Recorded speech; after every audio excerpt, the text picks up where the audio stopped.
Chapter 18 of The Ghosts of Tupelo Landing. A paying customer, sort of. Paperwork? Dale said that evening as thunder galloped across the sky. We sat in my flat, me on the bed and Dale at my desk, school books scattered around us. Paperwork's bad, he said. Paperwork happens just before they take your car. Not that anybody would want Miss Thornton's old Buick. And what payment? And how come it's late? Miss Thornton's got more gold than Fort Knox, which is the treasury of the United States.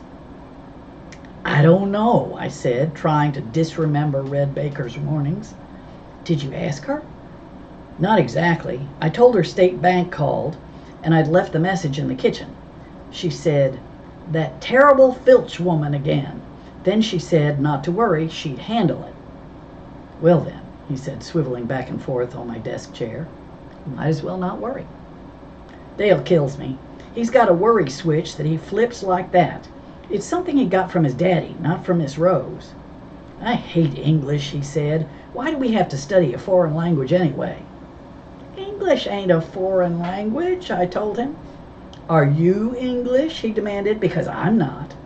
I could see his point, which made me uncomfortable. What's an analogy again, he asked. A double-barreled comparison. Miss Retzel's crazy about them. Here, try another one. Chicken is to feather as mink is to blank. Coat, he guessed. Fur, I said, drawing a picture of a fluffy chicken and a slender mink. I turned my notebook toward him. See? He frowned. What's that supposed to be, dwarves? Because you can't make fun of people, Mo. It isn't right. I took a moment. Only the intrepid study with Dale. Forget the pictures, I said. Chickens have feathers and minks have fur. Chicken is to feather as mink is to fur. You got to give it both barrels. Our test is tomorrow, Dale. Try again. Dark is to night as light is to... Dale sucked his lip in and squeezed his eyebrows together. If I waited any longer, he might swallow his old face. Day, I said, exasperated. Dark is to night as light is to day. I sighed.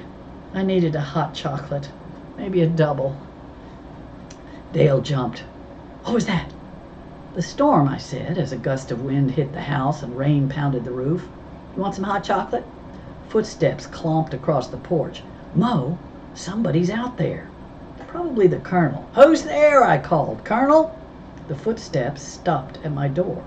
It's Harm. Let me in. Crenshaw? Harm Crenshaw? Here? I opened the door on a night wild with bluster and rain. What are you doing out on a night like this? Harm shrugged out of his soggy jacket, stepped inside, and shook his head like a dog, splattering storm across my wall. I need a detective, and I've got cash. Cash? I went into my bathroom and grabbed a towel. Here, I said, tossing it to him. Park your shoes by the door. He kicked his shoes off, revealing bare feet. Have a seat, I told him, nodding to my rocking chair. Dale and me were just wrapping up some paperwork. We'll listen to your story. I can't promise the desperados will take your case, but anything you say to us is confidential. Dale nodded and settled back. Harm sank deeper into the rocker, leaned forward, and tossed the towel over his head. He emerged, tousled and a little drier, his dark hair curling around his pale face. He should wear his hair curly more often, I thought. Not that I care. What's this about? Dale asked. It's about Red and Joe Starr. Dale leaned forward. You call your granddaddy by his first name? He said. Lavender calls Daddy by his first name, too. Macon. Daddy can be hard to live with. I know the feeling, Harm muttered as I picked up my pen and clue pad. Anyway, Detective Starr's watching Red. Watching him close. I tapped my pen against my pad. Starr's a lawman. Mr. Red's a moonshiner. Mr. Red is to Joe Starr as a bone is to Queen Elizabeth, Dale announced. Analogy, he said in the silence that followed. I gave him a thumbs up. Plus, Star's probably professionally ticked by that stunt Mr. Red pulled at the inn. You can't tell by looking at him, but Star likes us. Harm settled back and crossed his legs. I've been watching Red. I think he's got a still somewhere, but he swears he doesn't. He doesn't have a job, but every couple of weeks he disappears at night. He leaves broke and comes home flush with a lot of money. I can't find his still, but I'm worried Joe Starr will. Probably, Dale said, but moonshining's a federal charge, and a federal pen's like a Hotel 6 with a good weight room. Mr. Red can do that time standing on his head. Harm's voice cracked out like a shot. No, I don't want him to do any time. Could Harm actually care about Red Baker? Interesting. You can't undo time once you're down for it, Dale said. If you could, Daddy would be out by now. Like I've said, if things were up to me, Mr. Macon would stay put. Nobody hits Dale and Miss Rose and walks free if I can help it. We've worked with Starr before, I told Harm. He's smart and stubborn.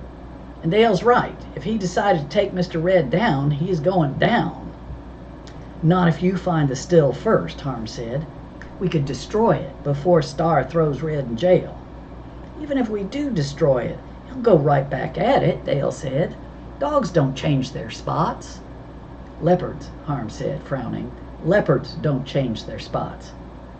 The animal of the saying can be changed, Dale said, very cool. The spots cannot.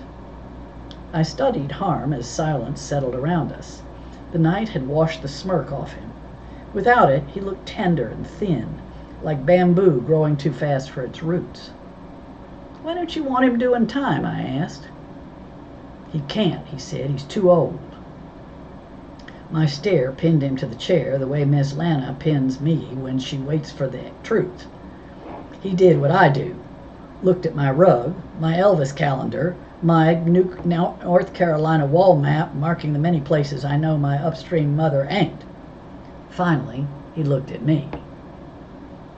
If Red goes to jail, I got nothing and nowhere. His words landed true as rain. He reached into his pocket and pulled out a roll of dirt-streaked cash. I've tried following him, but he's always watching me. Now you guys, he drummed up a smile, don't ask me why, but he thinks you're idiots. You could watch him 24/7 without him even caring. Automatic cover, I said. Excellent, Dale replied. We'd need to come to your house, he added as Harm began counting the bills. 20, 30, 40, $100, Harm offered. $100? Dale's mouth fell open. I narrowed my eyes. That's what you wanted to charge us for being ghost bait. Really? Harm said, grinning. What a coincidence. If you still need my help with your interview, I'll put my money away and we'll call it even. Dale looked at me and I nodded. Deal, Dale said. Done, Harm said, stuffing the cash in his pocket. What's your ghost plan? Stakeout, Dale replied, faster than I could blink. Dale's ideas often surprise me. Fortunately, this one made sense. Dale's right, I said. We'll treat the ghostly suspect like any other. We're going for proof of identification, admissible in a court of law, plus motive if we can find it. Motive? Harm asked, looking puzzled. Motive for post-mortem loitering, I said. In other words, why is she still hanging around? I'll let you know when and where. Meanwhile, call us next time Mr. Red acts suspicious. Harm slipped his feet into his shoes. Come over Saturday if you want. You can check out our place for clues. I'll be around all day. As he headed into a blustery night, Dale looked at me. Did he just do us a favor, or did we do a favor for him, he asked. Good question, I said. Sometimes you gotta wait and see. And that's the end of chapter 18.